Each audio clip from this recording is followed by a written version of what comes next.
السلام عليكم ورحمة الله وبركاته. إن الحمد لله نحمده ونستعينه ونستغفره ونعوذ بالله من شرور أنفسنا ومن سيئات أعمالنا. من يهده الله فلا مضل له ومن يضلل فلا هادي له. وأشهد أن لا إله إلا الله وحده لا شريك له وأشهد أن محمدا عبده ورسوله صلى الله تعالى عليه وعلى آله وصحبه وسلم تسليما كثيرا. أما بعد، أعوذ بالله من الشيطان الرجيم.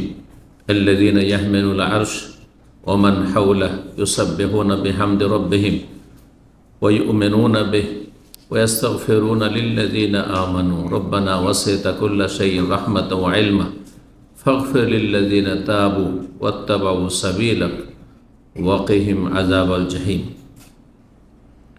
সম্মানিত দিনী ভাতৃমণ্ডলী, আল্লাহ রাব্বুল আলামিনের প্রশংসা এবং প্রিয় নবী সাল্লাল্লাহু আলাইহি সাল্লামের উপর সালাত ও সালামের পর আজ বৃহস্পতিবার 18 সফর 1446 হিজরি মোতাবেক 22 আগস্ট 2024 আমাদের ধারাবাহিক বিষয়ভিত্তিক আলোচনা।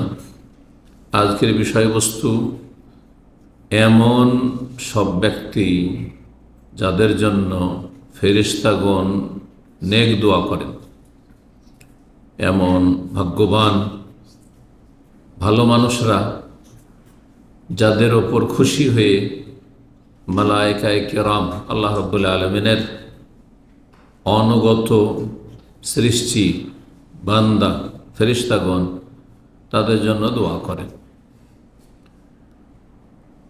এই মর্মে কোরআন এবং হাদিস দ্বারা বেশ কিছু ক্ষেত্রে দেখা যায় যে বিভিন্ন ভালো বৈশিষ্ট্য যাদের মধ্যে রয়েছে, সৎকর্ম রয়েছে, তাদের জন্য ফেরেশতাগণ দোয়া করে থাকেন।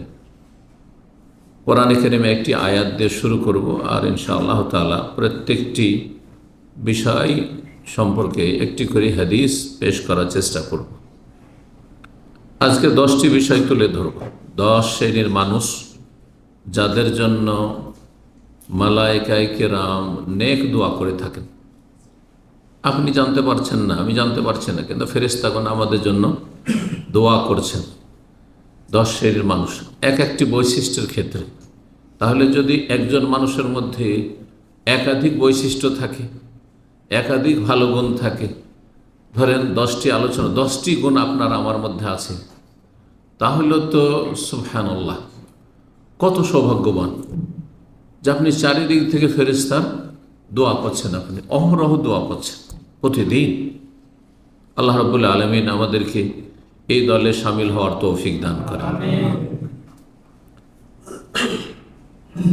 সূরা গাফির, যে সূরার অপর নাম হচ্ছে সূরা আল মুমিন, কারণ কোরআন কারীমের আরব দেশের কপিগুলোতে কিছু কিছু নাম, যে সূরাগুলির একাধিক নাম আছে, কিছু নামের প্রচলন আছে বা মানুষরা জানছে, কিন্তু আমাদের দেশে সেই নামগুলি প্রচুর পরিচিত নাই সূরার। আর আমাদের দেশে যেগুলি নাম পরিচিত আরব দেশে পরিচিত নয় হয়তো।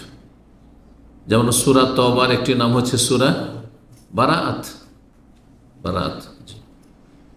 এইরকমই সূরায়ে হামিম সেজদার আরেকটি নাম হচ্ছে হামিম সাজদা। আমাদের দেশের মানুষরা বুঝে যে ইন্ডিয়া, পাকিস্তানে, বাংলাদেশে যে কোরআনগুলি ছাপে তাতে হামিম সাজদা সূরা, কিন্তু আরব দেশে হামিম সাজদা সূরা আলেম ছাড়া সাধারণ লোক বুঝবে না। আলেমরা এই জন্য বুঝে যে তারা তাফসীর পড়েছে। সুতরাং এক একটি সূরার বেশ কিছু সূরা আছে, কয়েকটি করে নাম আছে, 2টি 3টি তারও বেশি, সেই নামগুলি তাদের জানা আছে। যার ফলে কোনো নাম বলেন আপনি সূরায়ে ইসরা, আরবরা বুঝবে, আমাদের সময় সূরাতুল ইসরা বুঝবেন না। কি বুঝবে? বনি ইসরাইল। জি, ঠিক ওই রকমই সূরা গাফির, যার অপর নাম হচ্ছে সূরা আল মুমিন।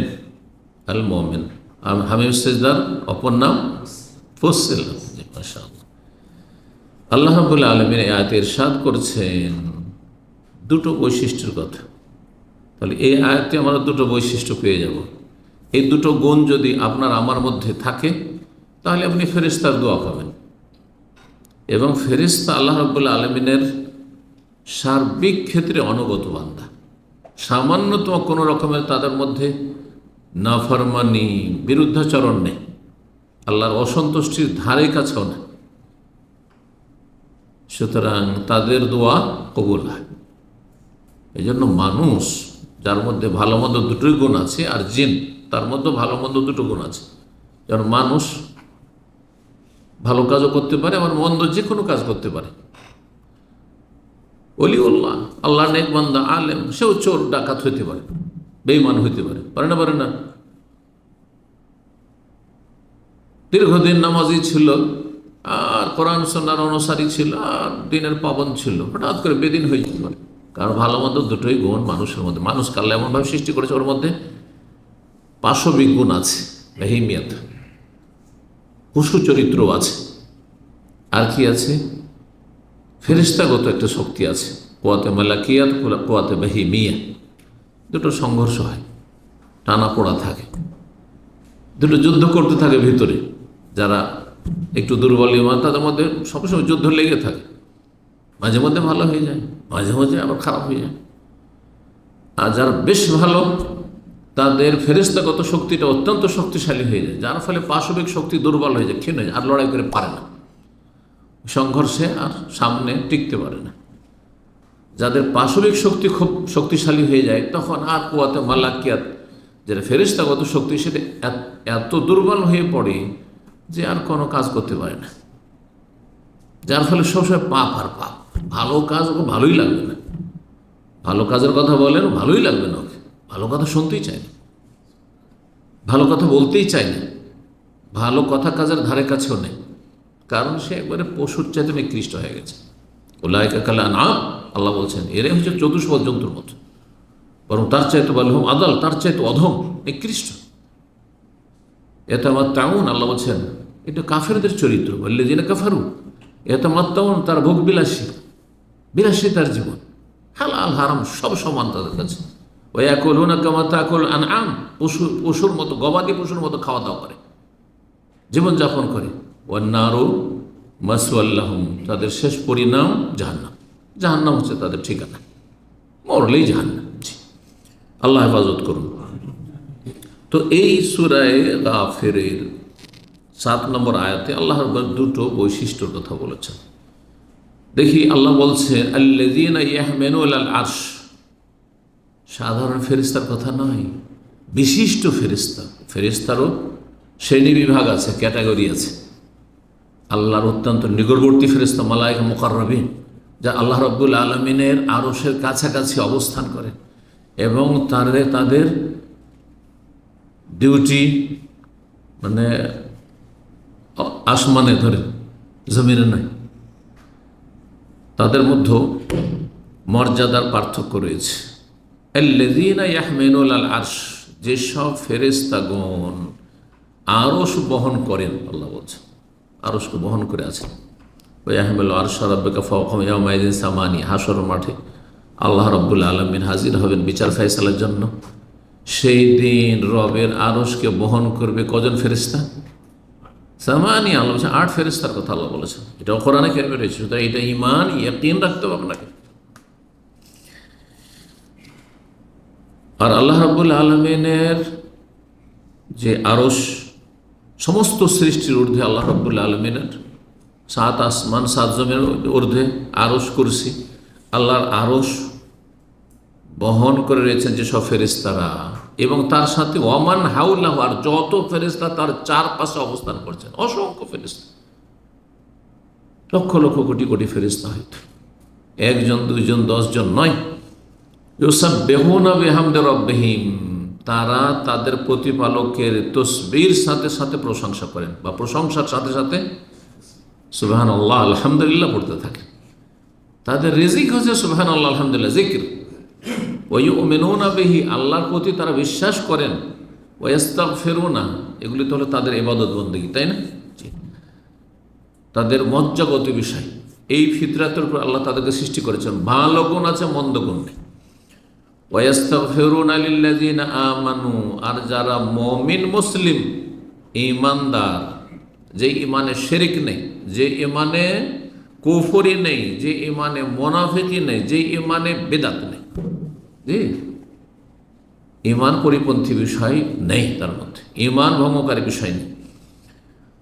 ওয়াস্তাগফিরুন, তারা ক্ষমা প্রার্থনা করে, আল্লাহর কাছে ক্ষমা চায়, কাছে থেকে আল্লাহর কাছে অবস্থান করে আরশের চারপাশে আরশ বহন করে। কাদের জন্য? আমরা যারা ইমানদার, বলুন আলহামদুলিল্লাহ। মুমিন মুসলিমদের জন্য ইস্তিগফার করে, আল্লাহ মাগফির লাহুম, আল্লাহ মুমিনদেরকে ক্ষমা করে দাও, আল্লাহ মারহামহু, আল্লাহ তাদের রহম করো।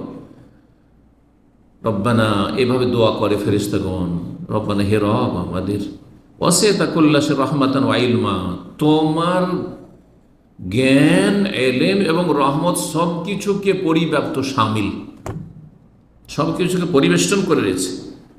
আল্লাহর রহমত সব কিছুকে শামিল, দুনিয়াতে কাফেরকেও শামিল।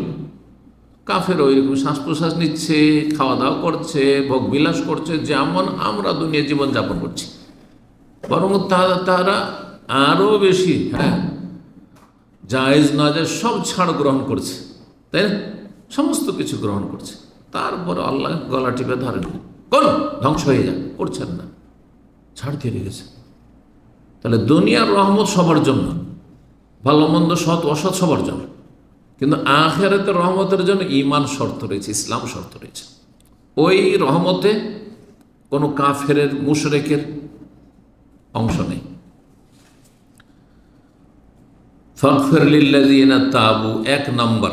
তাহলে এক নম্বর পয়েন্ট হচ্ছে কাদের জন্য ফেরেশতারা দোয়া করেন? যারা তওবাকারী, যারা আল্লাহর কাছে তওবা করে। মানুষ মাত্রে ভুল হইতে পারে, যতই বড় আল্লাহর নেক বান্দা, সিদ্দিকিন, সোহাদা আর সালেহিনদের অন্তর্ভুক্ত হন, পদস্খলন ঘটতে পারে। দুনিয়া চলতে ফিরতে যেমন, এ কথা বলতে পারবো না যে শুধু আপনারা রাস্তাঘাটে হোঁচট খেয়ে পড়েন, আমিও হোঁচট খেয়ে পড়তে পারি। ঠিক তেমনই আপনাদের যেমন ভুল ভ্রান্তি হইতে পারে, আমারও ভুল ভ্রান্তি হইতে পারে, প্রত্যেক মানুষের, যে কোনো স্তরের মানুষ, ছোট হোক আর বড় হোক, পদস্খলন ঘটতে পারে। সুতরাং আল্লাহ তুমি ক্ষমা করে দাও ওই সব মুমিন মুসলিমদেরকে, তার ঈমান শর্ত। কারণ আগে ওয়াস্তাগফিরুনা লিল্লাযিনা আমানু, এক নম্বর শর্ত কি? ঈমানদার। কিন্তু শুধু ঈমান ইসলামে দাবি করলে হবে না, তার ওপরে কি লাগবে? অতিরিক্ত বৈশিষ্ট্য হচ্ছে তওবাকারী মুসলিম। প্রতিদিন ভুল হচ্ছে আমাদের, সাগীরা হোক আর কাবীরা হোক। সুতরাং যখন তখন আস্তাগফিরুল্লাহ পড়া, অন্তর থেকে জবান দ্বারা কাজে করা, এবং যখন ভুলকে চিহ্নিত করতে পারবো, শনাক্ত করতে পারবো, যা ভুল হয়েছে, অন্যায় করেছি, সাথে সাথে ফিরে আসা। ফিরে আসার নাম তওবা। স্টপ, গুনাহ বন্ধ করা, গুনাহর অনুতপ্ত হওয়া, গুনাহ আগামীর জন্য প্রতিজ্ঞা করা, আর এরকম গুনাহ পাপ করব না। মানুষের হক নষ্ট হয়ে থাকলে সাথে সাথে সেটা পরিশোধ করা, নয় ক্ষমা চাও, অব্যাহতি নেওয়া। কয়টি শর্ত বললাম? আল্লাহর হক হলে 3টি শর্ত বললাম, আর মানুষের হকের ক্ষেত্রে আর একটি অতিরিক্ত, তার সাথে কি? তার কাছ থেকে মুক্তি লাভ করা, সেটা আদায় করার মাধ্যমে হোক অথবা সেটা ক্ষমা নেওয়ার মাধ্যমে হোক। আল্লাহ তুমি তওবাকারীদেরকে মাফ করে দাও। তাহলে এক নম্বর যারা দোয়া পায় কার? ফেরেশতার। তারা হচ্ছে যারা তওবা করে, যেসব মুমিন মুসলিমরা তওবা করে, দৈনন্দিন তার তওবা রয়েছে, ভুল হলেই তওবা রয়েছে, আর এমনিও তওবা পাঠ করতে থাকে অন্তর থেকে, জবান থেকে। 2 নম্বর, এই আয়াতে তারপরের অংশ রয়েছে, দ্বিতীয় শ্রেণীর মানুষ যাদের জন্য ফেরেশতারা দোয়া করেন, ওয়াত্তাবাউ সাবিলাক, আল্লাহ তুমি ক্ষমা করে দাও ওই সব লোকদেরকে যারা তোমার রাস্তার অনুসারী, মানে যারা তাওহীদ সুন্নতের অনুসারী, আল্লাহর একত্ব প্রতিষ্ঠা করে, আল্লাহর সাথে তার ইবাদত বন্দেগীতে কোনো কিছুতে শরীক করে, আল্লাহর কাজেও শরীক করে, রুবুবিয়াতেও শরীক করে না, আল্লাহর ইবাদত বন্দেগীতে শরীক করে না, আল্লাহর নাম গুণাবলী তো শরীক, সমস্ত শিরক থেকে, বড় শিরক থেকে মুক্ত, ছোট শিরক থেকে মুক্ত। সুতরাং তাবিজ তোমার কারি নয়, হাতে বালা টাকা পরে তো আত্মরক্ষার জন্য নয়, হ্যাঁ, বাচ্চাকে বদনজর থেকে বাঁচার জন্য টিপ দিয়ে রাখবে কালো, এসব করবে না, এইসব শিরক কাজ করে। টোটকা ফটকা বিশ্বাসী নাই, মাজারে বিশ্বাসী নাই, পীর মুরিদিতে এসব শিরকিয়াতে বিশ্বাসী নাই, জি, কোনো শিরক নেই তাদের মধ্যে। আর আল্লাহর রাস্তার অনুসারী মানে আল্লাহর রাস্তা কে নিয়ে এসেছেন? নবী সাল্লাল্লাহু আলাইহি ওয়াসাল্লাম। সুতরাং নবী সাল্লাল্লাহু আলাইহি ওয়াসাল্লামের সুন্নাত অনুসারী, সুন্নতের পাবন্দি করে তাদের আকীদা আমলে বেদাত নেই। সুতরাং বেদাতি যতগুলি আকীদা রয়েছে, আল্লাহ নিরাকার, আল্লাহ সর্বত্র বিরাজমান, সব কিছুতে বিরাজমান, না, তাদের জন্য দোয়া করে না ফেরেশতারা। আল্লাহর হাত নেই, আল্লাহর চেহারা নেই, হ্যাঁ, আল্লাহর চোখ নেই, হ্যাঁ, আল্লাহর পা নেই, তাহলে এগুলো যদি না থাকে কোনো মানুষের, তাকে কি বলা হয়? হ্যাঁ, আউযুবিল্লাহ। আল্লাহ বলছেন আমার আছে। আর পথভ্রষ্ট যারা আল্লাহর দেওয়া রাস্তা বিরোধিতা করেছে, আল্লাহর দেওয়া রাস্তার অনুসরণ করে, তারা বলছেন আল্লাহর হাত পা নেই। তো হাত পা না থাকলে, হাত না থাকলে টন্ডা, পা না থাকলে খোঁড়া, চোখ না থাকলে কানা বা অন্ধ, তাই না? আর কোনো কিছু নেই, আপনার সব আছে আর আল্লাহর কোনো কিছু নেই। আউযুবিল্লাহ। তারপরে ইবাদত বন্দেগীতে নিয়ত অন্তরে হয়, এরা নিয়ত পড়বে না, হয়তো পড়বে, জায়নামাজের দোয়া পড়বে, নবী সাল্লাল্লাহু আলাইহি ওয়াসাল্লাম সব করেননি। যেটিকে জায়নামাজের দোয়া পড়েছেন সেটি সানা হিসেবে পড়েছে, হয় সুবহানাকা পড়েন, না হয় ইন্নী ওয়াজহাতু ওয়াজহিয়া পড়েন, তাকবীরে তাহরিমার পড়েন। নবীর রাস্তার যদি অনুসারী হন তাহলে কি হবে? ফেরেশতাদের দোয়া পাবেন। ফেরেশতারা দোয়া করবে, আল্লাহ এদেরকে মাফ করে দাও, এদের উপর রহম করো, এদেরকে সম্মানিত করো, এদেরকে লাঞ্ছিত করিও না, এদেরকে বালা মুসিবত বিপদ আপদ থেকে রক্ষা করো, সব দোয়া পাবেন। তাহলে ফেরেশতারা দ্বিতীয় শ্রেণীর মানুষ যাদের জন্য দোয়া করে, তারা হচ্ছে কোরআন সুন্নাহর অনুসারী, দলিলের অনুসারী, নবী সাল্লাল্লাহু আলাইহি ওয়াসাল্লামের তরিকার লোক। তারা মিলাদকে ধর্ম মনে করে না, ঈদ দুটো মনে করে, দুটোর বেশি কোনো ঈদ নেই। তারা জন্মদিবস পালন করে না, তারা মৃত্যু দিবস পালন করে না, ছেলের, স্ত্রীর, বাপের, নেতার, এসব করে না। তারা নবী সাল্লাল্লাহু আলাইহি ওয়াসাল্লামের অনুসারী। তারা সম্মিলিত দুরূদ পড়ে না, ঝাঁক ধরে সম্মিলিত তারা মোনাজাত করে না। যতগুলি বিদাত রয়েছে, এক কথায় বেদাতি আকীদা আমল নেই তাদের জীবনে। তাদের জন্য সুন্নাহর অনুসারী যারা 1400 বছর আগে নবী সাল্লাল্লাহু আলাইহি ওয়াসাল্লামের আমলে যে মদিনায়, মক্কায় খাঁটি ইসলাম ছিল, নির্ভেজাল ইসলাম ছিল, যাতে ভেজাল মিশেনি, আর সেটা আরব দেশ থেকে গিয়েছে ইরাকে, ইরাক থেকে ইরান, ইরান থেকে আফগানিস্তান, আফগানিস্তান থেকে ভারত, ওই ভারত থেকে বাংলাদেশ, বাংলার জমিনে পৌঁছিতে পৌঁছিতে ইসলামের 12টা বাজিয়ে দিয়েছে। আসল রূপ চেহারা আর থাকেনি, বিকৃত হয়ে গেছে, বিকৃত ইসলাম পালন করছে 1400 বছর পরে। তাদের জন্য ফেরেশতার দোয়া নেই। ভালো করে শুনে রাখেন, আল্লাহর রাস্তা সুন্নতের অনুসারী হয়ে যান, এক আল্লাহর ইবাদত করুন, এক রাসূলের তরিকায় চলুন, তাহলে ওয়াত্তাবাউ সাবিলাকা, হে আল্লাহ তোমার রাস্তার যারা অনুসারী, যেই রাস্তা সুস্পষ্ট কোরআনের আয়াতে, না হয় নবী সাল্লাল্লাহু আলাইহি ওয়াসাল্লামের হাদিসে, মানুষের ধারণা ভিত্তিক ধর্ম চলবে না। আমাদের বুজুর্গানের দিনেরা এটা পছন্দ করেছেন, এই সিলসিলা চালু করেছেন, এইটা সবসময় চলবে না। কোনো সিলসিলা নেই, একমাত্র সিলসিলা যা নবী সাল্লাল্লাহু আলাইহি ওয়াসাল্লাম থেকে এসেছে। ভালো করে বুঝে নিতে হবে। তাহলে ফেরেশতার দোয়া, ওয়াকিহিম আযাবাল জাহিম, আর জাহান্নামের আযাব থেকে রক্ষা করো। এতগুলি দোয়া, সুবহানাল্লাহ। আল্লাহ তাদেরকে ক্ষমা করো, রহম করো, এবং তাদেরকে জাহান্নামের আযাব থেকে রক্ষা করো। দুটো বলে ফেললাম, তাই না? 3 নম্বর, যেসব মানুষরা দান সাদকা করে, যত বেশি দান সাদকা করবে তত বেশি ফেরেশতা দোয়া পাবে। এবং প্রতিদিন সকাল হলেই যারা নিয়মিত দান সাদকা করে, ওই শুধু রমজান মাসে না, রমজান মাসে যাকাত দেবে, রমজান মাসে কিছু দান সাদকা করলেও গোটা বছর নেই। যাকাত যতটা ফরজ হয়েছে সেটাই আদায় করেন না, অল্প কিছু এদিক সেদিক ডানে বামে দিয়ে দিল, যাকাত 1 লাখ টাকা বেরোবে, 10,000 দান, 20,000, 50,000 দান করার পরে বলছে অনেকের কোটি কোটি টাকা যাকাত বেরোবে। আমাকে একজন বলছেন, ঘরের লোক, যেই ব্যক্তির কোটি কোটি টাকা যাকাত বেরোবে, তার ঘরের লোক বলছে হেদায়েত হয়েছে, আল্লাহ তাকে হেদায়েত করে, আলহামদুলিল্লাহ। আমাদের আলোচনা শুনে তো বলছে, সে কি বলবো, তাকে বুঝিয়ে পারছি না যে তোমার অন্তত যাকাত যেটা ফরজ সেটা তো ভালো করে হিসাব করে যাকাতটা দিয়ে দাও। তো দুনিয়ার ব্যবসা বাণিজ্য সারা পৃথিবীতে ছড়িয়ে আছে, বিভিন্ন দেশে ছড়িয়ে আছে, সেগুলোর প্রতি বছর অডিট করছো, আর হিসাব হচ্ছে লাভ লস কতটা হলো, ইনভেন্টরি হচ্ছে, সব কিছু হচ্ছে, কি এলো আর কি গেল। আর এইদিকে জাকাতের বেলা হিসাব নেই, এত সহজে মাফ পেয়ে যাবে। এটা ফরজ, এটা আল্লাহর সম্পদ গরিবদেরকে দিতে বলেছেন, তোমার সম্পদ নয়। মালুল্লাহ, আল্লাহ বলেছেন। ভালো করে শুনে রাখুন, আমাদের দেশে অধিকাংশ মানুষরা জাকাত দেয় 9-6 করে।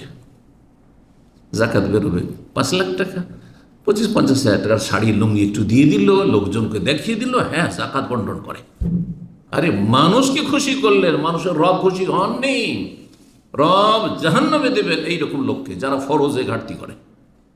তারপরে অতিরিক্ত সুন্নত নফল, এটাও মনে রাখতে হবে যে ধন সম্পদে ফরজ ছাড়াও কিছু হক আছে। আপনি জাকাত দিয়ে মসজিদ করবেন, হ্যাঁ জাকাত আপনি আপনার ছেলে মেয়েকে জাকাত দেবেন, আপনার স্ত্রীকে জাকাত দেবেন, আপনার বুড়ো বাপ মাকে জাকাত দেবেন, আপনার দাদা দাদিকে জাকাত দেবেন, আপনার নানানিকে জাকাত দেবেন। চলবে না, ওপরে চলবে না, নিচেও চলবে না। এই জন্য মনে রাখতে হবে যে ধন সম্পদে জাকাত ছাড়াও ইন্না ফিল মালি লাহাক্কান সিওয়া জাকাত, জাকাত ছাড়াও ধন সম্পদের কিছু আর অধিকার প্রাপ্য আছে, সেটাও আদায় করতে হবে। সব ক্ষেত্রে জাকাত দিয়ে সারবেন। কাউকে একটা গিফট দিচ্ছেন, দেখালেন গ্রামের মুরব্বীদেরকে অথবা আপনার শিক্ষককে অথবা শেখকে যে আমি কি করলাম, আপনাকে হাদিয়ে দিলাম, আর এদিকে জাকাতের পয়সা, তো সোজা না, চলবে না। এগুলো হচ্ছে ধন সম্পদের হক। আত্মীয় স্বজনদের অথবা যারা আপনার কাছাকাছি রয়েছে তাদের বেশ কিছু হক রয়েছে। আপনার বাড়িতে দাওয়াত খাওয়াবেন, আর মনে করছেন যে এই তো আলেম ওলামাকে দাওয়াত খাওয়াচ্ছি, আর এই তো মাদ্রাসার ছাত্রদেরকে খাওয়াচ্ছি, এই জাকাত দিয়ে সেরে দিই, চলবে না? মোটেই চলবে না। আপনি নিজের পয়সা খরচ করে খাওয়াইতে হবে। যাই হোক, কথা লম্বা না করে, দান সাদকা করলে প্রতিদিন সকাল হইলেই দোয়া শুরু হয়ে গেল ফেরেশতাদের। সহিহ বুখারীতে 1442 নম্বর হাদিস, নবী সাল্লাল্লাহু আলাইহি ওয়াসাল্লাম বলছেন, মা মিন ইয়াউমিন, এমন কোনো দিন নেই, মানে প্রতিদিন, ইউসবিহুল ইবাদু ফিহি, যেই দিন মানুষের বান্দার সকাল হয়, সকাল হইলেই আসমান থেকে 2 ফেরেশতা নেমে আসেন, ইল্লা মালাকান ইয়ানজিলান, 2 ফেরেশতা আকাশ থেকে নেমে আসেন। একজন দোয়া দেন আর একজন বদদোয়া দেন। এক ফেরেশতা কি করেন? নেক দোয়া দেন ভালো মানুষদেরকে, আর এক ফেরেশতা বদদোয়া, অভিশাপ দেন, হ্যাঁ ধ্বংসের, অসৎ লোকদেরকে। তারা কারা? বলছেন, ফায়াকুল আহাদুহুমা, এক ফেরেশতা বলেন, আল্লাহুম্মা আতি মুনফিকান খালাফা, হে আল্লাহ, যারা দান সাদকাকারী, যারা তোমার সন্তুষ্টির জন্য খরচ করে, ব্যয় করে, সেটা ফরজ ব্যয় হচ্ছে জাকাত, অথবা ফরজে আপনার ওপর ভরণ পোষণের দায়িত্ব রয়েছে। আপনি আপনার স্ত্রীর খরচ দিচ্ছেন ঠিকভাবে, জুলুম করছেন না, আপনার ছেলে মেয়েদের খরচ খরচা যত দিচ্ছেন, যতটা প্রয়োজন, অপচয়ও নয় আর কৃপণতাও নয়। আপনি বাপ মায়ের খরচ দিচ্ছেন, তারা সারা জীবন মানুষ করেছে আর আপনাকে এত বড় করেছে, আর এখন আপনি অসহায় ছেড়ে দেবেন না। স্ত্রী বলছেন না, একসাথে থাকা যাবে না, সুতরাং তাদের খরচ দেবেন না আপনি, এত সহজ মনে করছেন আপনি। এইরকমই যাদের খরচ, আপনাকে জানতে হবে যে কার কার খরচ আমার উপর ফরজ, আমার ক্যাশ থেকে করতে হবে, আর কাকে বাকি কোন লোকগুলিকে আমি জাকাত দিতে পারবো, এই বিষয়টা অবশ্যই জানতে, প্রত্যেক মানুষকে জানতে হবে।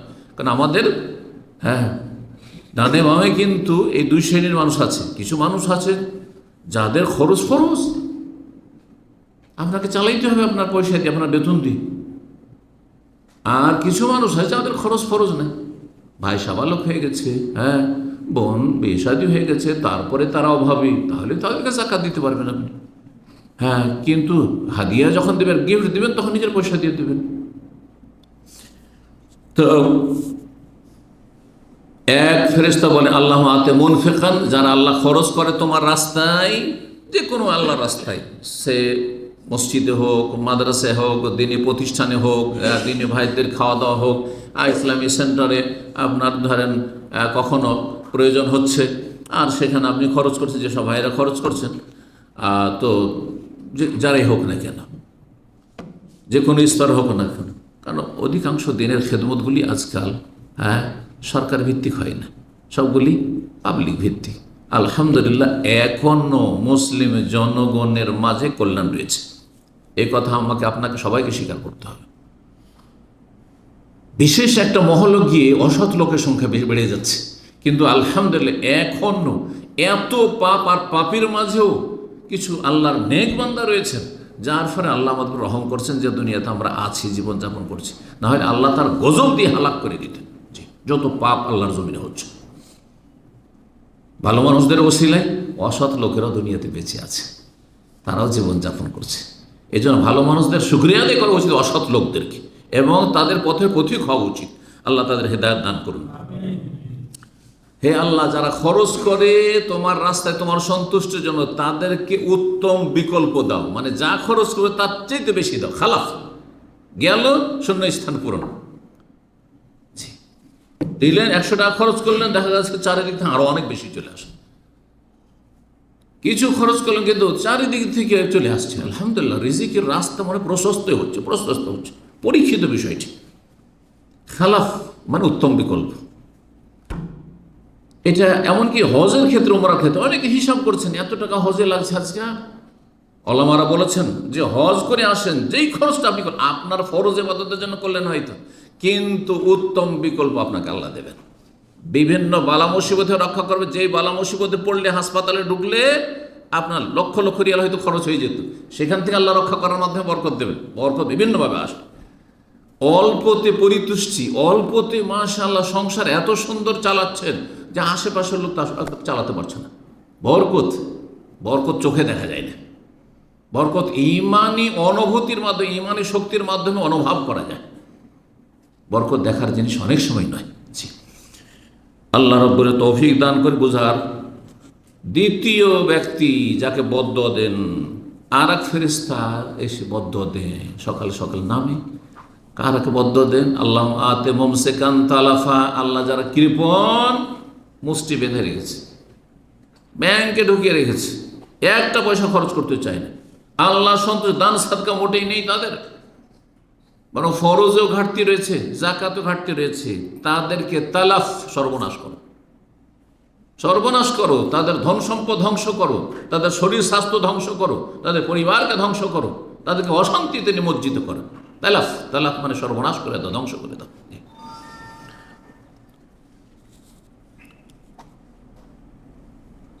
3 নম্বর ফেরেশতার দোয়া পাওয়ার উপায় হচ্ছে মসজিদে গিয়ে যদি নামাজের জন্য অপেক্ষা করেন, আজান হওয়ার আগেই থেকে অপেক্ষা করেন আরও ভালো।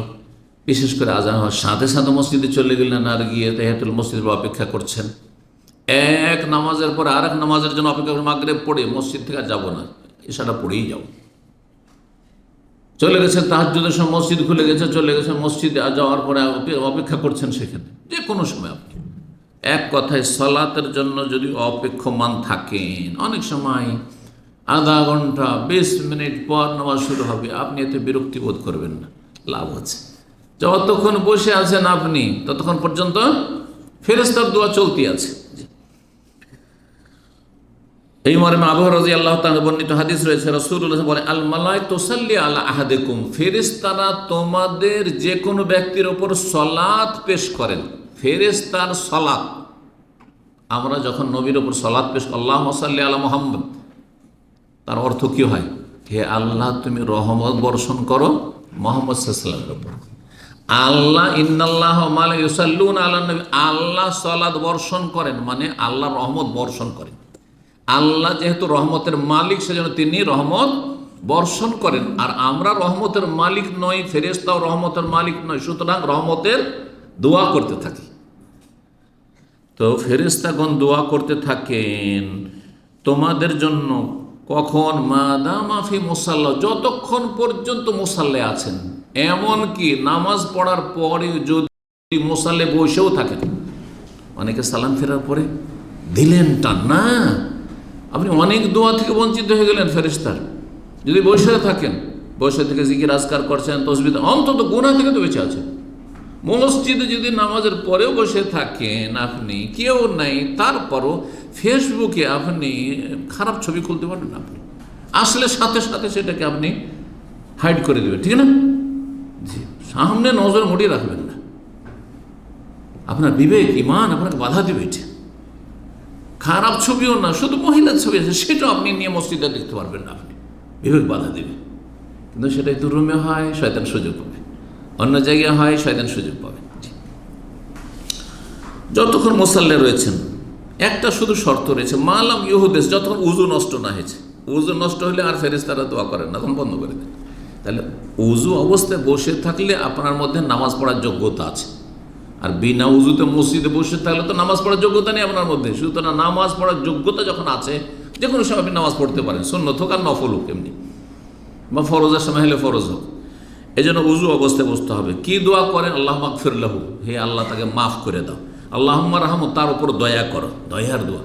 লা ইয়াজাল আহদু ফি সলাতিন, আর তোমাদের প্রত্যেক ব্যক্তি যেন নামাজই রয়েছে, সলাতরত অবস্থায় রয়েছে, নামাজ না পড়েও নামাজের নেকি পাচ্ছেন, নামাজ যেন পড়তেই আছেন।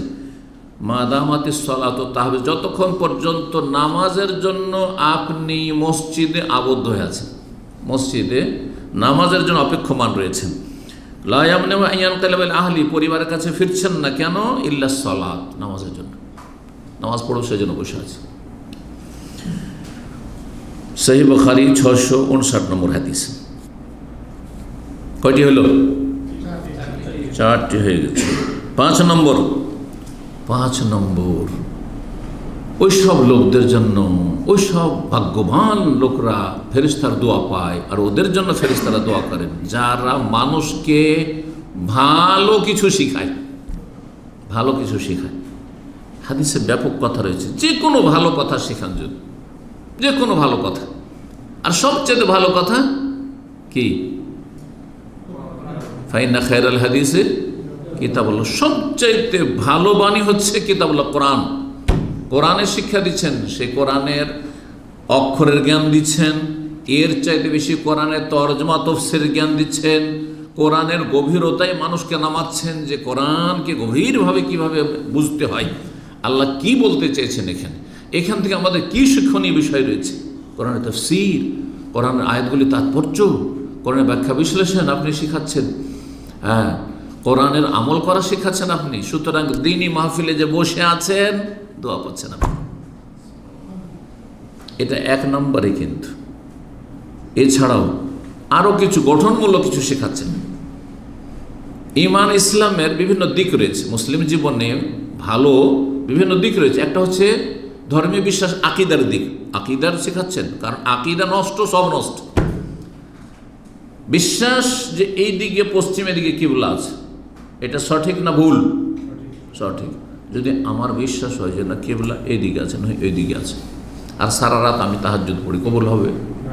5 ওয়াক্ত নামাজ পড়েছি, জানতে পারবো, আশেপাশের লোকে জিজ্ঞাসা করার সুযোগ আছে। এমন না যে কেউ নেই বলার, সেই জন্য আল্লাহ মাফ করে দেবেন, আমাকে নামাজ কবুল হয়ে যাবে ওই ক্ষেত্রে।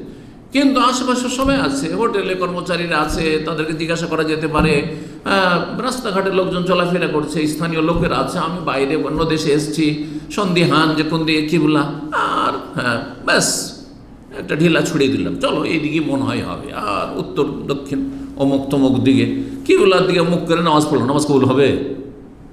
আকীদা হচ্ছে কিবলার মতো, ধর্মীয় বিশ্বাসগুলি হচ্ছে কিবলার মতো। আল্লাহর কোনো শরীক নেই, হ্যাঁ, রসুলের কোনো শরীক নেই যে রসুলের মতো করে আপনি আবু হানিফা, শাফি, মালিক, আহমদকে মানবেন আপনি অন্ধ হয়ে, এটা চলবে না। এই জন্য কোরআন হাদিস মানা ফরজ, কোনো মযহাবকে আল্লাহ ফরজ করেননি, এগুলো ইজতিহাদ। আর মানুষ তাদের মত পেশ করেছেন, বড় বড় আলেম ইমাম ছিলেন তারা, মানুষ ভুলের ঊর্ধ্বে নয়, ভুল হয়েছে সেজন্য 4টি মত হয়েছে, ইসলাম তো 4টি নয়। এ কথা কমন সেন্সে মানুষ বুঝতে পারে, এটা মূর্খ লোক জানার, শিক্ষিত লোকের কথা বুঝতে পারে যে এক ইসলাম 4টা, ইসলাম কি করে হয়, এটাও ঠিক ওইটাও 4টা ঠিক, এটা অসম্ভব কথা না। 1 1 2 হয়। দুনিয়ায় যদি অঙ্কের জগতে কেউ যদি বলে 1 1 2ও হয়, আর 1 1 3ও হয়, আর 1 1 4ও হয়, বিশ্বাস করবেন না? পাগল বলবেন? পাগল বলবেন। তাহলে এক্ষেত্রে বলছে যে ইসলামে 4টাই ঠিক, এটা পাগলের কথা নয়, একটা ঠিক। কিন্তু ওই ঠিকটা জানার চেষ্টা করতে হবে, জানতে পারলে পারলাম, না পারলে আল্লাহ যদি ক্ষমতা না দেন তখন আল্লাহ মাফ করবেন, যে তুমি জানার চেষ্টা করেছিলে কিন্তু জানতে পারোনি। আর কেউ যদি বলে যে ইসলাম ধর্ম ঠিক, আর হিন্দুদের মূর্তি পূজাও ঠিক, আর মজুসিদের অগ্নি পুজো ঠিক, মানে পূজাও ঠিক, আর বুদ্ধিস্টের যে বৌদ্ধদেবের পূজাও ঠিক, আর শিখদের ধর্মও ঠিক, আর ইহুদি নাসারের ধর্ম ঠিক, সবগুলি ঠিক। হ্যাঁ, তার উদাহরণ দেখি সে জানো, ঢাকা তো আপনারা যাতায়াত আছে, তাই না? কতগুলি রাস্তা আছে ঢাকা ঢোকার জন্য, অনেকগুলি রাস্তা আছে, তাই না? বিভিন্ন দিক থেকে বিভিন্ন রাস্তা, যে কোনো রাস্তা দিয়ে টার্গেট হচ্ছে সবার কি ঢাকা। সবাই পৌঁছিবে না? পৌঁছিবে না। ঢাকা অভিমুখী হলে ঠিকই পৌঁছিবে। বলছে ওই রকমই সবার উদ্দেশ্য আল্লাহকে, ওপরওয়ালাকে পাওয়া, সুতরাং সবাই পেয়ে যাবে। এটা শয়তানি কথা না? এর নাম হচ্ছে শয়তানি ওহী। এটা হচ্ছে শয়তানি ওহী। আর আল্লাহর ওহী হচ্ছে ইলাহুকুম ইলাহু ওয়াহিদ, তোমাদের মাবুদ এক মাবুদ। আর এক মাবুদের বিশ্বাস একমাত্র ইসলামে আছে, কোনো ধর্মে নেই। এক মাবুদের ইবাদত বন্দি করতে হবে আর এক রসুলের তরিকে আসতে হবে, এই কথা ইসলাম ছাড়া কোনো ধর্মে নেই। সুতরাং সবগুলি বিকৃত ধর্ম, নাহলে মানবরচিত ধর্ম। আল্লাহর ধর্ম যদি কোনোদিন থেকে থাকে, যেমন ইহুদি নাসারা ধর্মগুলি, তাহলে সেগুলি কি হয়ে গেছে? রূপ চেহারা পাল্টিয়ে গেছে, বিকৃত হয়ে গেছে। আর নাহলে মানুষের তৈরি করা কল্পিত ধর্ম, ধারণা ভিত্তিক ধর্ম। চলো এই দেবদেবীর পূজা ভালো লাগছে, চলো এইটি একটা বাড়িয়ে দাও। হ্যাঁ, আর তারপরে এক একটা করে দেবদেবীর পূজা বাড়তে, যেমন মাজার পূজা বাড়তি আছে। প্রতি বছর কোনো না কোনো এলাকায় বিশ্বে একটা করে মাজার পূজা বাড়তি আছে। পীর একটা করে পীরের তরিকা বাড়তি আছে, ঠিক কিনা? তাহলে এগুলো হচ্ছে মানুষের তৈরি করা ধর্ম। জি, ভালো কথা যদি শিখান তাহলে দোয়া পাবেন। ভালো কথা দুনিয়ার গঠনমূলক। এই জন্য যে কোনো সাবজেক্টের শিক্ষক যদি সে আল্লাহ সন্তুষ্টির জন্য পড়ায় ছাত্রদেরকে, ধরেন সে ডাক্তারি পড়াচ্ছে, সে ইঞ্জিনিয়ারিং পড়াচ্ছে, হ্যাঁ, সে ম্যাথ পড়াচ্ছে, সে অন্য কোনো সায়েন্সের সাবজেক্ট পড়াচ্ছে, বায়োলজি পড়াচ্ছে, কেমিস্ট্রি পড়াচ্ছে, যে কোনো সাবজেক্ট পড়াক না কেন, সাহিত্য পড়াচ্ছে, যাই ভাষা পড়াচ্ছে, কিন্তু উদ্দেশ্য হচ্ছে যে এই ছেলেটাকে আমি মানুষ করে দেব। ছেলেরা আমার সামনে আমানত। হ্যাঁ, বাপ মা বড় আশা করে স্কুলে পাঠিয়েছে, স্কুলে পড়াচ্ছেন, ভালো কথা শেখাচ্ছেন, মন্দ কথা শেখাবেন, নাস্তিকতা শেখাবেন না, ধর্ম নিরপেক্ষতা শেখাবেন না, সেকুলারিজম শেখাবেন না, জাতীয়তাবাদ শেখাবেন না, আপনি মানুষের তৈরি করা বাদ আর মতবাদ আর ইজম এসব শেখাবেন না, ওগুলোকে বাদ দেন। যদি আপনি গঠনমূলক কিছু শিখান তো এই ফেরেশতার দোয়াতে অংশ থাকবে। তবে সবচেয়ে বেশি অংশ কার থাকবে? যারা জান্নাতের রাস্তার তালিম দিয়েছে, জান্নাতের রাস্তা শিখিয়েছে, দাওয়া ইলাল্লাহর কাজ করেছে, মাদ্রাসার কোরআন সুন্নাহর তালিম দিয়েছে, বেদাতের তালিম দেয়নি। এখন কেউ যদি মাদ্রাসায় পড়িয়ে মাজারের তালিম দেয়, পীর মুরিদির ধর্মের তালিম দেয়, সুফি ইজমের তালিম দেয়, মাদ্রাসা পড়িয়ে যদি মিলাদ কিয়ামের তালিম দেয়, হ্যাঁ, গৌস কুতুবের তালিম দেয়, তাহলে তো আর লানত ছাড়া রহমত পাবে না, ফেরেশতার লানত পাবে। কারণ এসব শিরক বিদআত শিখাচ্ছে, নেক দোয়া পাবে না। তাহলে শুধু মাদ্রাসায় পড়ানো যথেষ্ট নয়, মাদ্রাসায় কি পড়াচ্ছেন, খায়র পড়াচ্ছেন না শার পড়াচ্ছেন। হাদিসে খায়র শব্দটি এসেছে, আপনি কল্যাণ শেখাচ্ছেন, ভালো কিছু শেখাচ্ছেন। একটা ছেলে এসেছে এখানে, আর সেই ছেলে ধরেন একটা কাজ খুঁজছে, আর একটা ভালো চান্স পেয়েছে, একটা ড্রাইভিংয়ের চান্স পেয়েছে, তাকে আপনি ড্রাইভিং শিখিয়ে দিলেন, নিছক দুনিয়া শেখালেন, কিন্তু আপনি আল্লাহ সন্তুষ্টির জন্য। যে ছেলেটাকে যদি একেবারে অকেজো হয়ে আছে, কোনো কাজ জানে না, কোনো হাতের কাজ নেই, কিছুই নেই, একে যদি এই যে গাড়ি চালানোটা শিখিয়ে দিই, তাহলে ওর উপকার হবে। আপনার জন্য ফেরেশতার দোয়া রয়েছে, আমাদের ফেরেশতার দোয়া রয়েছে। আমরা একসময় সৌদি আরবে এসেছি, এইখানে এসে কম্পিউটার, এই অফিসে 26 বছর আগে, হ্যাঁ 1420 হিজরির মহরমে প্রথম কম্পিউটার ছুঁয়েছি, অন অফ করতে জানতাম না, কম্পিউটার ছুঁয়েছি। যেই ব্যক্তি প্রথম শিখিয়েছিল সেই ব্যক্তি আমার জন্য মুআল্লিমুন নাস আল খায়র, আমাকে কল্যাণ শিখিয়েছে, সেই ফেরেশতার দোয়া পাবে। এইভাবে যে কোনো দুনিয়ার শিক্ষা হোক না কেন, আপন আপন জায়গা থেকে। হাদিস শোনাই, কথা লম্বা না করে, আবু উমামা বাহিল রাদিয়াল্লাহু আনহু বর্ণনা করছেন, বলছে যুকির আলী রাসূলুল্লাহি রাসূলুল্লাহর কাছে দুইজন লোকের কথা আলোচনা করা হলো। আহাদুহুম আবেদ, একজন আবেদ ছিল, মানে সে নামাজ রোজা খুব করে, পরেশগার, আর ফরজের পরে তাহাজ্জুদ রোজা, নফল নামাজ অনেক বেশি পড়ে, নফল রোজা রাখে, এইরকম আর কি আবেদ, এবাদত বন্দিকারী আর কি, এবাদত গুজার। ওয়াল আখারু আলেমুন, আরেকজন হচ্ছে জ্ঞানী, আরেকজন হচ্ছে আলেম প্লাস সে আবেদ, শুধু আলেম নয়, আলেম যদি আবার এবাদত ফরজ আদায় না করতে সে জালেম। তাহলে একজন মাদ্রাসা পড়ুয়া আলেম কিন্তু ফজর নামাজ পড়ে না, হ্যাঁ, সূর্য উঠিয়ে দেয়, তাহলে সে জালেম। মাদ্রাসা পড়ুয়া মানুষ কিন্তু সে শিরক বিদআতের শিক্ষা দেয়, তাহলে সে জালেম। ইন্না শিরকা লাযুলমুন আযীম। সে যদি চরিত্রহীন হয়, আমল না করে, তাহলে সে জালেম। জি, রাসূলুল্লাহ সাল্লাল্লাহু আলাইহি ওয়াসাল্লাম বলে ফাজলুল আলিম আল আবেদে, আলেমের ফজিলত, জ্ঞানীর ফজিলত আবেদের ওপর কা ফাজলি আলা আদনাব, যেমন আমার শ্রেষ্ঠত্ব ফজিলত তোমাদের সাধারণ সাহাবীর ওপর। আবু হুরায়রা আর অন্যান্য সাহাবী, সাধারণ সাহাবী বলেছেন, ওই আবু বকর ওমরের কথা বলেন, সাধারণ সাহাবীকে রাখো আর আমি, কতটা পার্থক্য, ঠিক কতটাই পার্থক্য হচ্ছে একজন আলেম আর একজন সাধারণ ধার্মিক লোক। হ্যাঁ, ফাসিক লোক নয়, আবেদ মানে সে ধার্মিক লোক, সাধারণ ধার্মিক লোক। আলেমদের বড় আল্লাহ মর্যাদা রেখেছেন, কিন্তু আলেম বা আমল হইতে হবে, আমলওয়ালা আলেম হইতে। আল্লাহ তৌফিক দান করেন। তারপরে রাসূলুল্লাহ বলে ইন্নাল্লাহা, নিশ্চয় আল্লাহ রহমত বর্ষণ করেন, ওয়া মালায়েকাতু, ফেরেশতারা রহমতের দোয়া করেন, ওয়া আহলাস সামাওয়াতি, আকাশবাসী যত আছে সবাই কি করেন, দোয়া করেন, ওয়াল আরদে, জমিনবাসীও দোয়া করেন, জমিনে যা আছে যে আছে সবাই দোয়া করেন, জমিনবাসীও দোয়া করেন।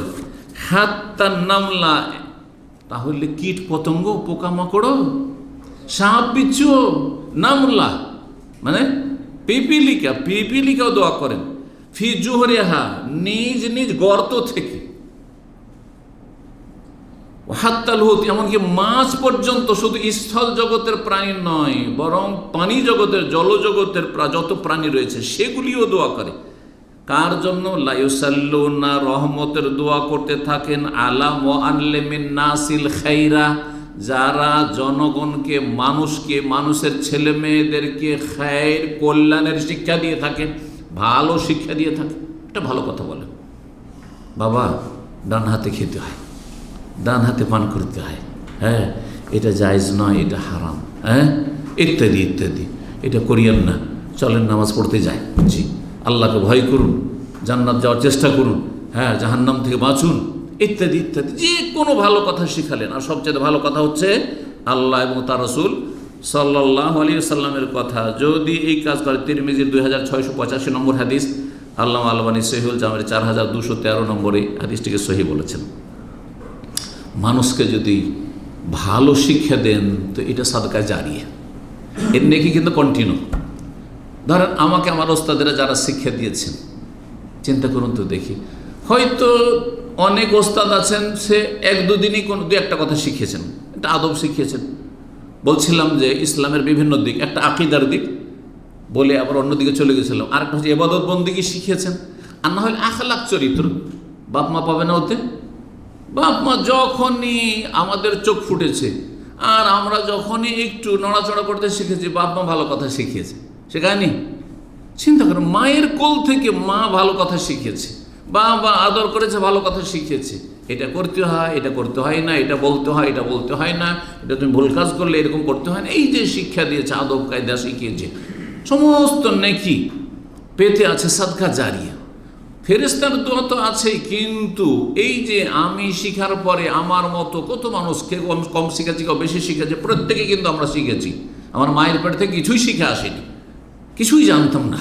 লা তা'লামুনা, সেই আল্লাহ কোরআনে বলছেন, মাতৃগর্ভ থেকে যখন বেরিয়ে এসছো। এই যে শিক্ষার পিছনে যাদের অবদান রয়েছে তাদের কিন্তু 1 ভাগ করে নেকি যেতে আছে। তারা দুনিয়া থেকে চলে গেছেন, অনেকে কিন্তু দুনিয়া থেকে চলে রাহিমাহুমুল্লাহ, কিন্তু তাদের আমলনামায় যেতে আছে। এই জন্য মানুষকে ভালো কথা শেখাবেন, ভালো কথা শেখাবেন, আল্লাহ যেন তৌফিক দান করেন। কয়টি বললাম? 6 নম্বর, যদি রোগীর পরিচর্যা করেন। ইয়াদাতুল মারিজ ব্যাপক কথা, রোগীর পরিচর্যা আবার সীমিত। পরিচর্যা মানে সেবা শুশ্রূষা করা, তাই না, খেদমত করা। কিন্তু না, যারা কাছের লোক তারা খেদমত করবে, কিন্তু দূরের লোক সবাই তো আর খেদমত করার মতো না, আর খেদমত করার সুযোগ পাবে না।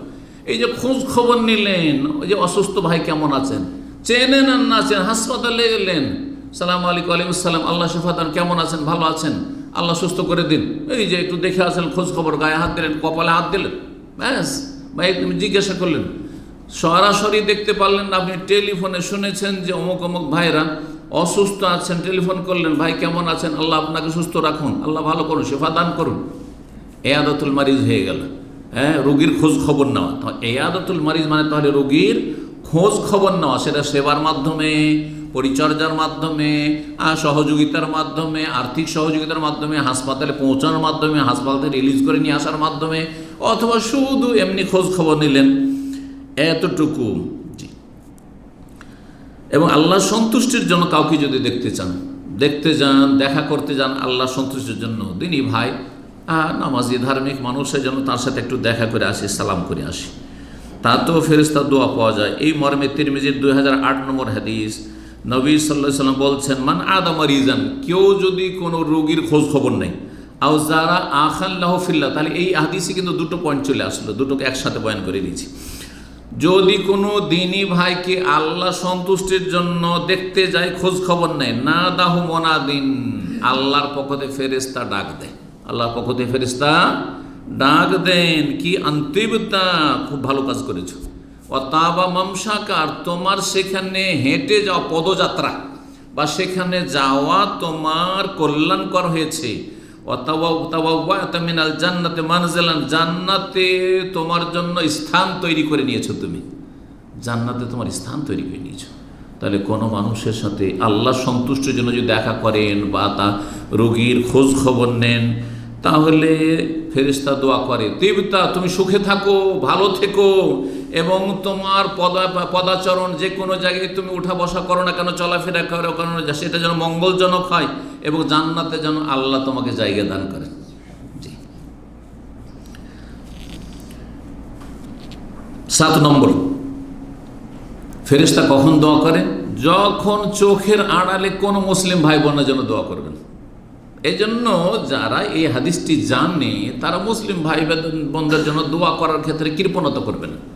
আমার লস্ত নেই, আমি যদি আপনাদের জন্য দোয়া করি আল্লাহ আপনাদেরকে ভালো রাখুন, তো আমার বেনিফিট আগে, যে আমার জন্য ফেরেশতারা দোয়া করছেন, আমার দোয়া, আমি পাপি তাপি, আমার দোয়া কবুল হতে বাধাও থাকতে পারে, হ্যাঁ, কিন্তু আমার জন্য পেছনে যে দোয়া করছেন ফেরেশতারা, আমার এই দোয়ার এগনিস্টে সেই দোয়া তো নিশ্চিত কবুল হবে, তো লাভ আর লাভ, কোনো লস নেই।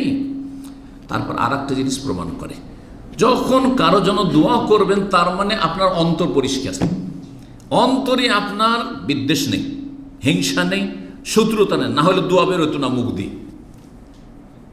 মানুষের স্বভাব হচ্ছে কারো উপর যদি হিংসা থাকে দোয়া করবে আল্লাহকে সুখে রাখুক, শত্রুতা যদি থাকে, মনোমালিন্য থাকে, হ্যাঁ, যদি তার উপর অসন্তুষ্ট থাকেন আপনি, দোয়া বেরোবে না। তাহলে যখন মুমিন মুসলিম ভাই বোনের জন্য আপনি দিল খুলে দোয়া করছেন, তার মানে আপনার কলবটা হচ্ছে সেলিম, আর অন্তর যদি সহি সালামত থাকে হিংসা বিদ্বেষ শত্রুতা থেকে, তাহলে জান্নাতে যাওয়া সহজ হয়ে যাবে।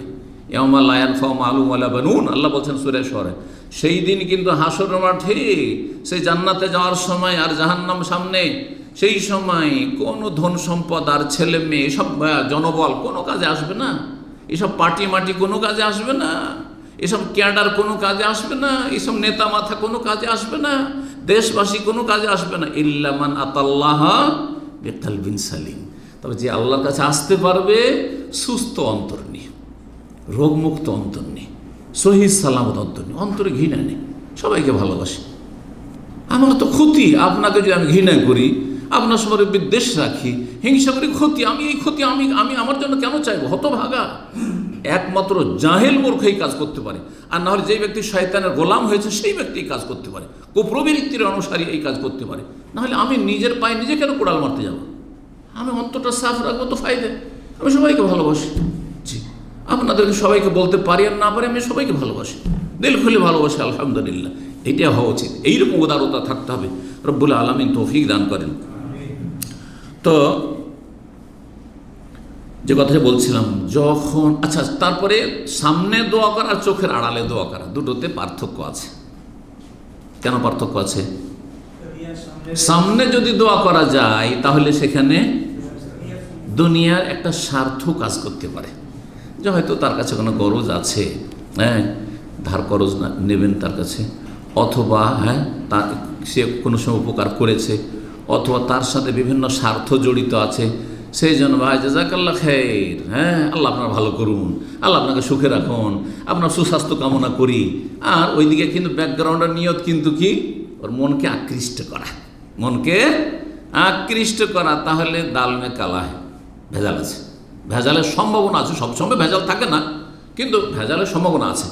কিন্তু আমি আমার বাসায় অথবা আমি আমার অফিসে আপনাদের সামনে এইরকম দোয়া নাই, আর আমি আমার দিনী ভাইদের আল্লাহ জাযায়ে খায়ের দান করুন, আল্লাহ ভালো করুন যে তারা কষ্ট করে এত গরমে হেঁটে আসছে, কষ্ট করে আসছে, যেসব বোনেরা বা এখানে আসছেন কষ্ট করে, অথচ অনেক দুনিয়াদার লোকে রয়েছে আর তাদেরই দল ভারী, কোথায় কোথায় রাস্তায় ঘুরে বেড়াচ্ছে, শপিং মলে ঘুরে বেড়াচ্ছে, আর না হলে সেই বিচে গিয়ে ঘুরে বেড়াচ্ছে, পার্কে ঘুরে বেড়াচ্ছে, কিন্তু দিন শিক্ষা নসিব হয় না। আল্লাহ তাদের যেন উত্তম বদলা দান করেন, আল্লাহ তাদের হেফাজত করে, তাদের রুজিতে বরকত দান করেন। আমার সামনে তারা নেই আর আমার আওয়াজও শুনছে না, এতে হুলুসিয়াত আছে, এতে আমার দুনিয়ার কোনো স্বার্থ তাদের থেকে চাওয়া পাওয়া নেই। এই জন্য চোখের আড়ালের দোয়ার কথা হাদিসে রয়েছে, জাহরিল গায়ব, চোখের আড়ালের দোয়া। বাপ মা দুনিয়া থেকে চলে গেছেন, চোখের আড়াল, কারণ বাপ মা বেঁচে থাকলে হয়তো দুনিয়ার স্বার্থ থাকতে পারত, কিন্তু এখন আর কোনো স্বার্থ নেই, দুনিয়া থেকে চলে গেছে, ওদের কাছ থেকে আর পাওয়ার তো কিছু নেই।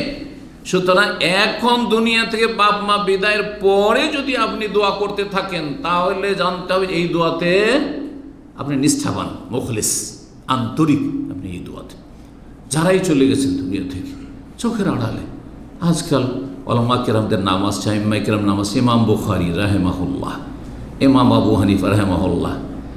এই দোয়া যদি সারা দিন দিতে থাকি, তার কাছ থেকে কোনো লাভের আশা আছে? কোনো লাভের আশা নেই। তার এই দোয়াতে ইখলাস আছে, এই দোয়াতে কি আছে? আন্তরিকতা আছে, সত্যি অন্তর থেকে আমি এই দোয়াটা করছি। সাহাবায়ে কেরাম রাদিয়াল্লাহু আনহুম, কোনো স্বার্থ আছে তাদের থেকে? কোনো স্বার্থ নেই, আমাদের স্বার্থ আছে রবের কাছ থেকে, যে দোয়া করবো তাদের জন্য, ফেরেশতা আমার জন্য দোয়া করে, ফেরেশতা আমার জন্য দোয়া করে। তো এই মর্মে হাদিস শোনাই। সাফওয়ান বিন আব্দুল্লাহ বলছেন যে কাদিম তু শাম, আমি শাম দেশে গিয়েছিলাম। ফাতে তো আবুদ্দারদা, শাম দেশে বিখ্যাত সাহাবী আবুদ্দারদা রাদিয়াল্লাহু তাআলা বড় পরেশগার এবং কঠোর পরিশ্রম করে ইবাদত করতেন। উনি অধিকাংশ দিনগুলিতে রোজা রাখতেন, নবী সাল্লাল্লাহু আলাইহি ওয়াসাল্লাম নিষেধ করলেন। সারা রাত তাহাজ্জুদ পড়েন আর দিনে রোজা রাখেন। নতুন বিয়ে করেছেন। উম্মু দারদাকে সালমান ফারসি, সম্ভবত তার বন্ধু আবু দারদা, বলছে কি ব্যাপার, আপনার নতুন বিয়ে শাদী হয়েছে আর তারপরে কি খবর টবর আপনাদের পরিবার? বলছে আর বলিও না, আবু দারদা লাইসা লাহু হাজাতুন ফিদ দুনিয়া, ও দুনিয়ার ধার ধারে না, ও ফানাফিল্লা হয়ে গেছে। ওর ফানাফিল্লা আবার সুফিদের পীরদের কিন্তু একটা বেদাতি ভাষা, ওই অর্থে নয়, মানে শুধু দুনিয়া সংসার ত্যাগী হয়ে গেছে, বৈরাগী হয়ে গেছে, ওর কোনো সম্পর্ক নেই, বিয়ে করেছে ব্যাস, হয়তো সংসারের কাজ একটু করা হচ্ছে ব্যাস, আর কিছু, সারা রাত তাহাজ্জুদ পড়ে আর দিনে রোজা রাখে, আর কি ব্যাস।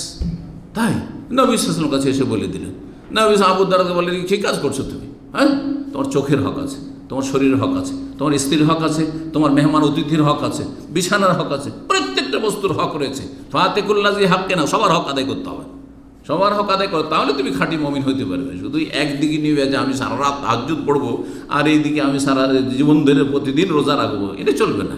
ব্যালেন্সলেস, হ্যাঁ, একদিকে ঝুঁকে যাও, এটা চলবে না, ব্যালেন্স থাকতে হবে।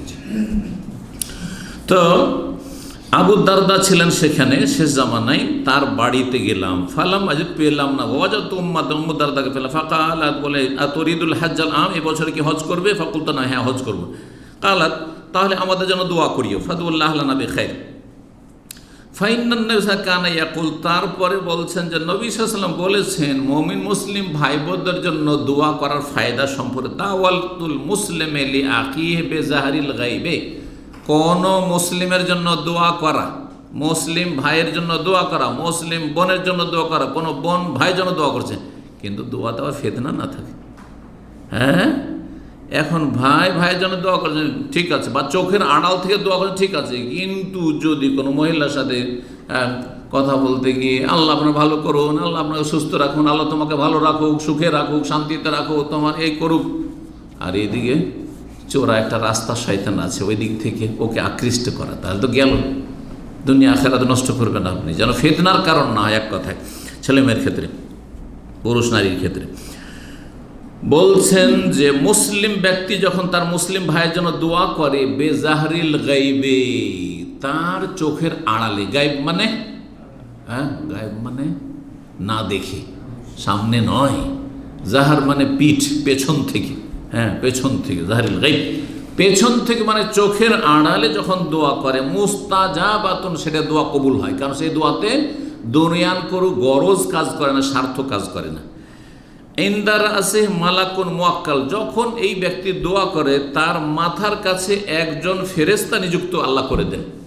কুল্লামা দা লি আখিহি বিখাইর, যখনই কোনো মুসলিম ভাই বোনের জন্য একটা কল্যাণের দোয়া করে, আমি যখন দোয়া করলাম আমার মুসলিম ভাই বোনদের আল্লাহ হেফাজত করুন, যারা বন্যা দুর্গত আজকে বিশেষ করে বাংলাদেশে অথবা যে কোনো দেশে, বিশেষ করে আজকের খবর যেটা শুনলাম, সুবহানাল্লাহ, আল্লাহ রাব্বুল কাছে দোয়া করে আল্লাহ তাদেরকে রহম করুন এবং তাদের হেফাজত করুন এবং তাদেরকে ধৈর্য ধারণের তৌফিক দান করুন, আল্লাহ তাদেরকে সম্মানিত করুন এবং তাদের যা ক্ষয়ক্ষতি হয়েছে বা হচ্ছে আল্লাহ যেন তার উত্তম বিকল্প দান করেন এবং দ্রুত তার আযাব বালা মুসিবতকে আল্লাহ দূর করে। সবার জন্য আযাব নাই, পাপিষ্ঠদের জন্য আযাব।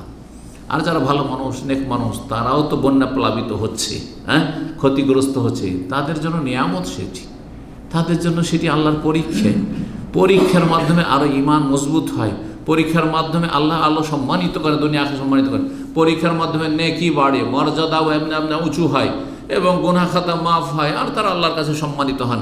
আর আল্লাহ রাব্বুল আলামিন সমস্ত রিজিকের চাবিকাঠি তার কাছে, সুতরাং আল্লাহ কত দিক থেকে আল্লাহ রিজিক খুলে দেবেন, যে ক্ষয়ক্ষতি তার অনেক কিছু বেশি আল্লাহ উত্তম বিকল্প দিতে আল্লাহ সক্ষম, এতে কোনো সন্দেহ নেই। আল্লাহ তাদের উত্তম বিকল্প দান করেন এবং আল্লাহ তাদের হেফাজত করেন সমস্ত অনিষ্ট থেকে, বালা মুসিবত থেকে, এই দুর্যোগকে আল্লাহ দূর করেন।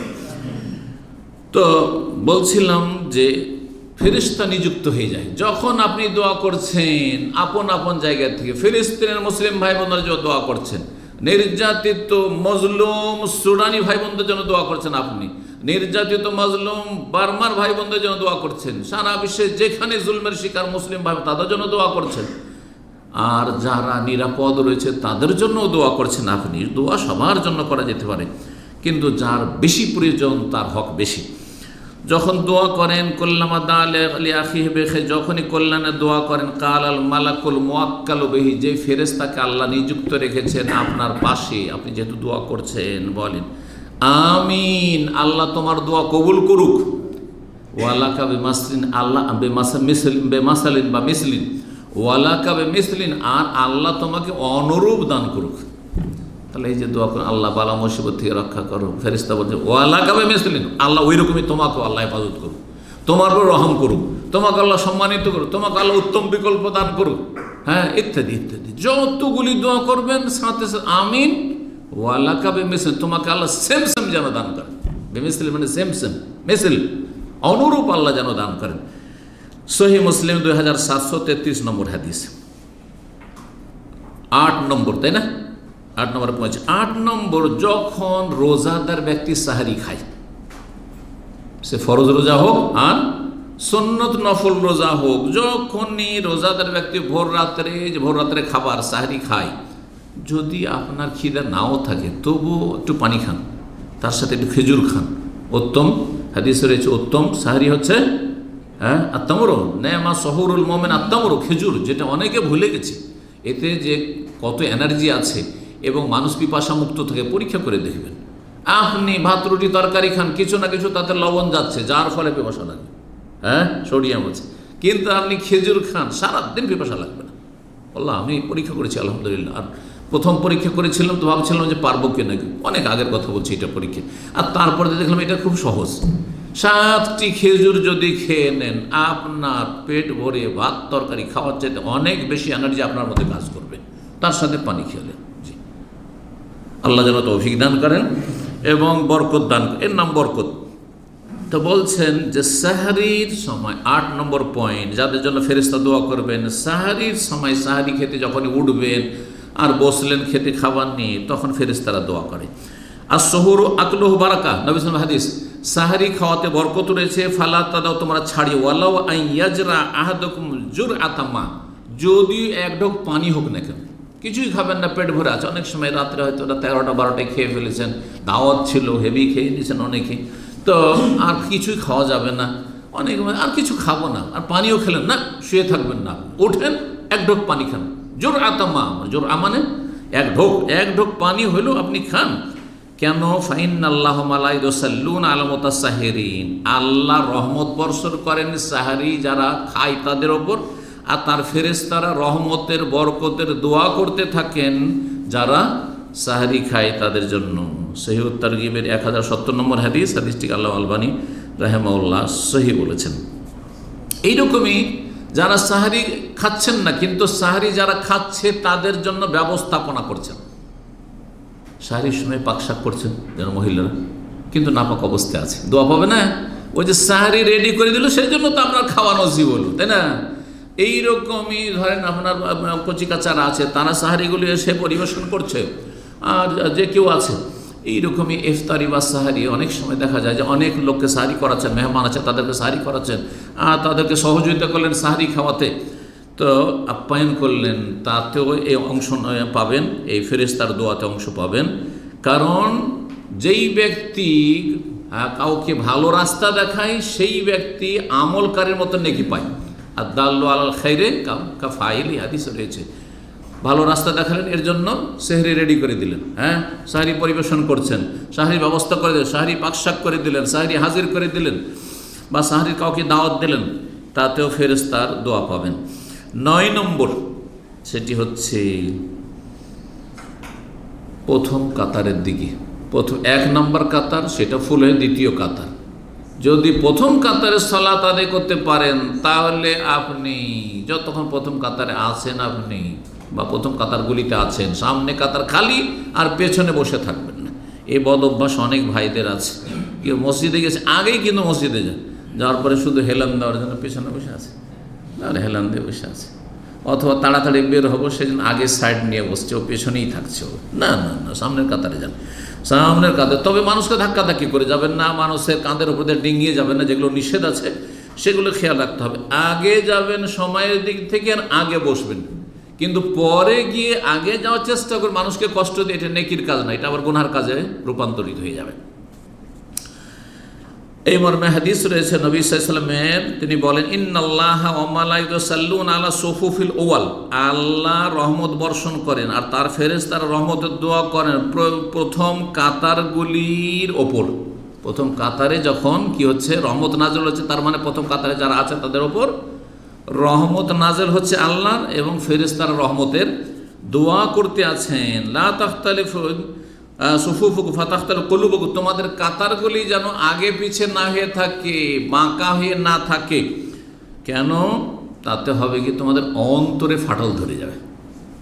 দেখবেন আগে আগে পিছে হয়ে যদি দাঁড়িয়ে থাকে, পাশাপাশি সারছে না, দূরে দাঁড়িয়ে থাকছে, যেন অ্যালার্জি আছে তাকে, অথবা সে একটু এগিয়ে থাকছে, আপনার সবাই যেভাবে আছেন ওইভাবে সমান সমান হচ্ছে না, তখন ওর উপরে একটা ঘৃণা আসবে না? আসবে না? যখনই ঘৃণা আসবে তখন অন্তরে ফাটল ধরবে। এই কথাই নবী সাল্লাল্লাহু আলাইহি ওয়াসাল্লাম বলেছেন, এইভাবে যদি করো তো আল্লাহর একটি আযাব হচ্ছে যে অন্তরে মানুষের কি অন্তর্দ্বন্দ্ব শুরু হয়ে যাবে, অন্তরে ফাটল ধরে যাবে, মনোমালিন্য শুরু হবে। ইন্নাল্লাহা ওয়া মালাইকাতুহু ইউসাল্লুনা আলা সাফফিল আউয়াল, প্রথম কাতার পর আল্লাহর রহমত বর্ষণ হয় এবং আল্লাহর ফেরেশতারা রহমতের দোয়া করতে থাকেন। মুসনাদ আহমদ, আবু দাউদে হাদিস রয়েছে, ইবনে মাজাহ রয়েছে, আল্লামা আলবানী সহিহ তারগিব 513 নম্বর হাদিসটিকে সহিহ বলেছেন। কয়টি হলো? 9টি হয়ে গেছে, তাই না? 10 নম্বর হচ্ছে কাতার সম্পর্কেই। 9 নম্বরটি হলো যে প্রথম কাতারগুলিতে যারা অবস্থান করবে বা নামাজ পড়বে তাদের জন্য। আর 10 নম্বর হচ্ছে যে যারা কাতারকে কাতারের সাথে মিলাবে, কাতারে ফাঁক রাখবে না, গ্যাপ রাখবে না। যেমনটা আমাদের দেশীয় নামাজে মনে করে যে পায়ে পা লাগানো, কাঁধে কাঁধ মেলানো, মানে বেয়াদবি হয়ে যাবে। পাশে বড় মানুষরা আছে, আমি ছোট মানুষ, আমার বয়স 20, আর ওনার বয়স হচ্ছে 60, বাপ তুল্য, দাদা তুল্য, অথবা উনি শেখ আর তো ওনার পাশে সেটে দূরে। অথবা এই যে করোনার পর থেকে আর এক বালা মুসিবত এসছে, করোনাতে এই যে সোশ্যাল ডিস্টেন্স নামাজে ঢুকিয়ে দিয়ে এখন পর্যন্ত অনেকে যারা করোনার আগে কাতার মিলিয়ে নামাজ পড়তো এখন পর্যন্ত মিলতে পারছে না, বিশেষ করে এই এলাকায়, এখানে সৌদি আরবেও। কিন্তু আলহামদুলিল্লাহ মক্কা মদিনা গেলে না, আলহামদুলিল্লাহ সেখানে গিয়ে দেখছি যে না, মানুষ ভিড়ভাড়ের কারণে হোক আর যে কোনো কারণে হোক, অথবা সেখানকার মানুষের একটু গুরুত্ব, এই বিষয়টা গুরুত্ব দিয়ে থাকে, কিন্তু জানি না এখানে অনেকেই কিন্তু গুরুত্ব দিতে চায় না বিষয়টাকে, পাশে মিলতেই চাইবে না, ও একটু দূরেই থাকবে। আল্লাহ হেদায়েত দান করেন। অথচ নিজেরই ক্ষতি করছেন আপনি, ফেরেশতার দোয়া থেকে বঞ্চিত হচ্ছেন এবং আল্লাহর রহমত থেকে বঞ্চিত হচ্ছেন, আর তারপর সুন্নতের খেলাফ কাজ করছেন। কমপক্ষে সুন্নাত, ওয়াজিব যদি নাও হয়, কাঁধে কাঁধ মেলানো, পায়ে পা মেলানো, অধিকাংশ ওলামাদের কাছে, কেউ তো ওয়াজিবও বলেছেন। তো সুন্নত তো অবশ্যই, তো সুন্নতের খেলাফ কাজ হচ্ছে।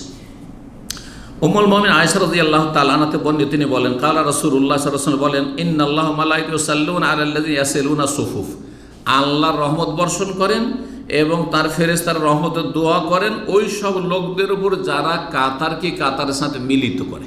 তো যখন দেখবেন সামনে কাতারে ফাঁক হয়ে গেছে, কাতারে আপনি ঢুকে যাবেন এখানে, হ্যাঁ। অথবা কাতার ধরেন একটু ফাঁক হয়ে গেছে, এদিক একটু করে ভর্তি আছে, যখন ইকামত হচ্ছে তখন আপনি কোন দিকে যাবেন এটাও জানতে হবে।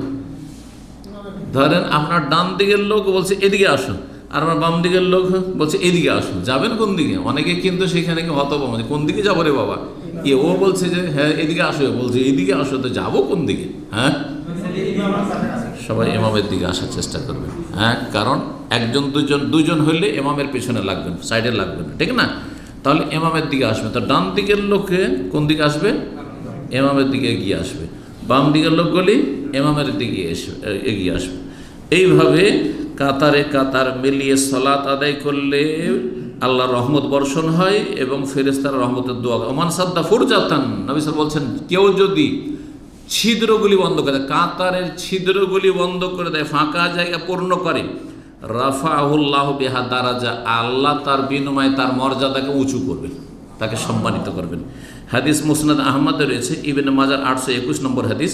হাদিসটিকে আল্লামা আলবানী রাহিমাহুল্লাহ হাসান বলেছেন, সহিহুল জামের 1843 নম্বর হাদিস। এখানেই আজকের আলোচনা শেষ করছি। ও জাযাকুমুল্লাহ খায়রান, আল্লাহ আপনাদের ভালো করুন, রুজিতে বরকত দান করুন এবং যেখানে আছেন আল্লাহ ভালো রাখুন, সুস্থ রাখুন, পরিবার পরিজন যারা দেশে আছে তাদেরকে আল্লাহ ভালো রাখুন।